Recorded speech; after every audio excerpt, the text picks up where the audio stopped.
అదే RTV app వార్తల్ని క్షణాల్లో చదివే అవకాశం ఉంటుంది. ఒక న్యూస్ పేపర్, ఒక టెలివిజన్ ఛానల్ మీ చేతుల్లో ఎప్పుడూ ఉంటాయి.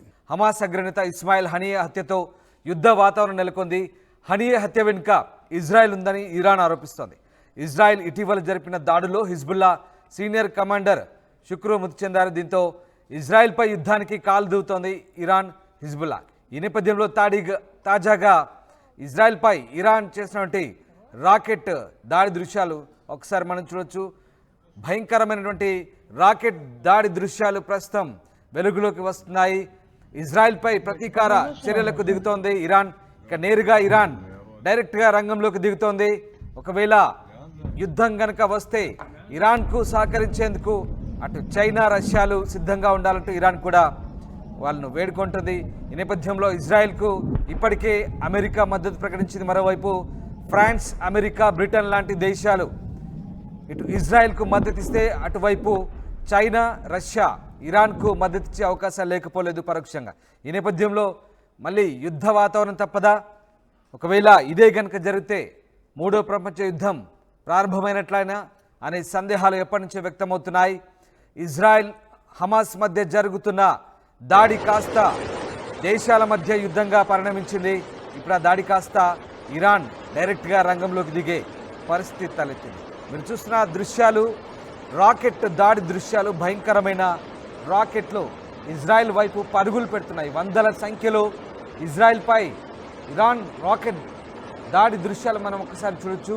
హమాస్ అలాగే హెజ్బుల్లా, అటు ఇరాన్, లెబనాన్ కేంద్రంగా చేసుకొని హెజ్బుల్లా దాడులు కొనసాగిస్తుంది. విచక్షణారహితంగా దాడులు చేస్తుండడంతో ఇజ్రాయెల్లోని ఓ ఫుట్బాల్ మైదానంలో ఉన్న 12 మంది చిన్నారులు, యువకుడితో సహా మొత్తం 13 మంది బలైన నేపథ్యంలో ఒక్కసారిగా ఇజ్రాయెల్ మళ్ళీ ప్రతీకార దాడులకు పూనుకుంది.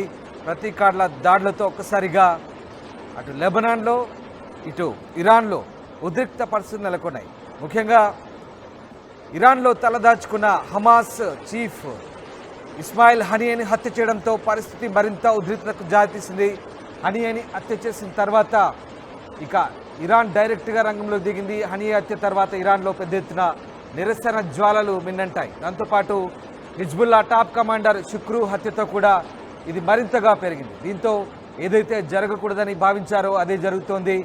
ఇటు ఇజ్రాయెల్, అటు ఇరాన్, లెబనాన్ మొత్తంగా దేశాల మధ్య యుద్ధంగా పరిణమించింది. ఒక రకంగా హిజ్బుల్లా అలాగే హమాస్ ఆయా దేశాలను స్థావరాలుగా చేసుకొని ఇజ్రాయెల్పై ముప్పేట దాడి చేస్తున్నాయి, రాకెట్ల దాడి చేస్తున్నాయి. అయినప్పటికీ ఇజ్రాయెల్ సమర్థవంతంగా తన దగ్గర ఉన్నటువంటి టెక్నాలజీని ఉపయోగించి ఆ దాడులను తిప్పుకొడుతున్నాయి. అయితే ఇప్పుడు నేరుగా ఇరాన్ కనుక ఇజ్రాయెల్పై దాడికి దిగితే ఏం జరగబోతుంది? ఇజ్రాయెల్ ఎలాంటి సమాధానం చెప్పబోతుంది అనేది ప్రస్తుతం ప్రశ్నార్థకంగా మారింది. మరోవైపు అటు రష్యా, చైనాలను కూడా ఇరాన్ మద్దతు కోరుతోంది. ఒకవేళ వాళ్ళు కనుక రంగంలోకి దిగితే పరిస్థితి చేయి దాటే అవకాశాలు కనిపిస్తున్నాయి. ఇటు అమెరికా ఇప్పటికే తన బలగాలను మోహరించింది. ఇజ్రాయెల్కు మద్దతుగా జెట్ ఫైటర్లను అలాగే ఇతరత్ర సామాగ్రిని పంపిన పరిస్థితి. అమెరికా ఇజ్రాయెల్కు అండగా ఉంటామని చెప్తోంది. ఇజ్రాయెల్ సార్వభౌమత్వానికి ఎట్టి పరిస్థితుల్లో ముప్పు వాటిల్లనివ్వమంటూ అమెరికా చెప్తోంది. జో బైడెన్ కూడా ప్రకటించారు. మరోవైపు అమెరికా డిఫెన్స్ సెక్రటరీ కూడా నేపథ్యంలో ఆయన స్వయంగా సమీక్ష నిర్వహించి ఇజ్రాయెల్ కావాల్సినటువంటి ఆయుధ సంపత్తిని అలాగే ఇజ్రాయెల్ కావాల్సినటువంటి యుద్ధ సామాగ్రిని, మానవ వనరులను పంపించే ప్రయత్నంలో ఉన్నారు. ఏం జరగబోతుంది పశ్చిమాసియాలో? మరి యుద్ధం పెరగబోతోందా? హమాస్ కౌంటర్గా ఇజ్రాయెల్ వేసిన స్కెచ్లు పారుతాయా? నిజంగా ఇజ్రాయెల్పై ఇరాన్ నుంచి, లెబనాన్ నుంచి చేసినటువంటి దాడులు సమర్థవంతంగా ఇజ్రాయెల్ తిప్పికొడుతున్న నేపథ్యంలో ఇవి చిన్నపాటి దాడులుగానే భావించాల్సి వస్తుందా, లేదా పెద్ద తరహా దాడులుగా మారి యుద్ధ వాతావరణం మళ్ళీ నెలకొనే అవకాశం ఉందా? ఇజ్రాయెల్ మాత్రం పక్కా ప్రణాళికతో వ్యూహాత్మకంగా దాడులు చేస్తోంది. టార్గెట్ పెట్టి మరి హమాస్ అలాగే హెజ్బుల్లా కమాండర్లను పక్కా స్కెచ్తో హతమారుస్తోంది. దీన్ని జీర్ణించుకోలేని హమాస్, హెజ్బుల్లా ఇజ్రాయెల్పై గట్టి ప్రతీకారం తీర్చుకోవాలనుకుంటారు. ఖచ్చితంగా ఇజ్రాయెల్ను పూర్తి స్థాయిలో ఇజ్రాయెల్ సార్వభౌమత్వాన్ని అలాగే ఇజ్రాయెల్ ఉన్నటువంటి తమ వ్యతిరేక వర్గాలను మట్టుబెట్టాలంటూ అటు ఆ హిజ్బుల్లా కమాండర్లు కూడా భావిస్తున్నారు. మరి ఏం జరగబోతుందని మాత్రం ప్రస్తుతం ఆసక్తికరంగా మారుతోంది. ఇజ్రాయెల్ కనుక అమెరికా మద్దతు ఇస్తే కనుక చైనా పాలస్తీనాకు అనుకూలంగా ఐక్యరాజ్య సమితిలో కూడా ఓటేసిన పరిస్థితి. రష్యా కూడా ఇండైరెక్ట్గా పాలస్తీనాకు మద్దతు తెలుపుతుంది. మరి హమాస్ను ఉగ్రవాద సంస్థగా రష్యా చూడడం లేదు. రష్యా చైనా ఈ రెండు దేశాలు కూడా చూడడం లేని పరిస్థితి. మరోవైపు అగ్రరాజ్యం అమెరికా హమాస్ను ఒక ఉగ్రవాద దేశంగా ప్రకటించిన పరిస్థితి. ఈ నేపథ్యంలో ఇక్కడ భిన్నాభిప్రాయాలు వ్యక్తమవుతున్నాయి, భేదాభిప్రాయాలు వచ్చాయి.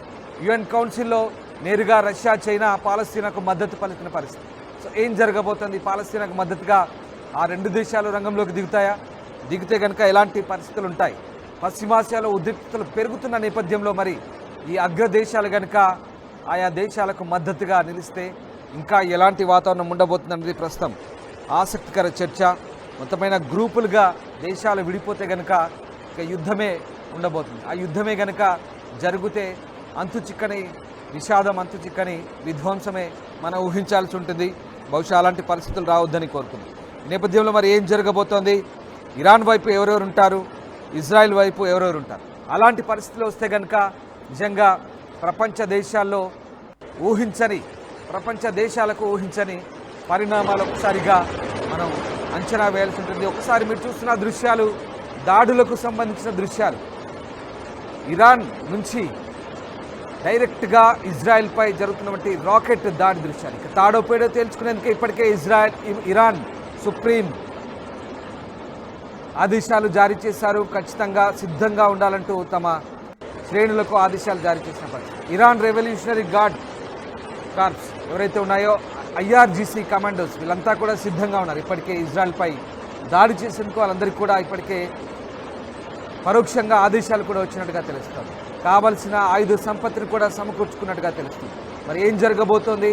ఈ నేపథ్యంలో ఇరాన్ డైరెక్ట్గా కనుక ఇజ్రాయెల్పై నేరుగా ఇక దాడికి దిగితే పరిస్థితులు చేదాడతాయా?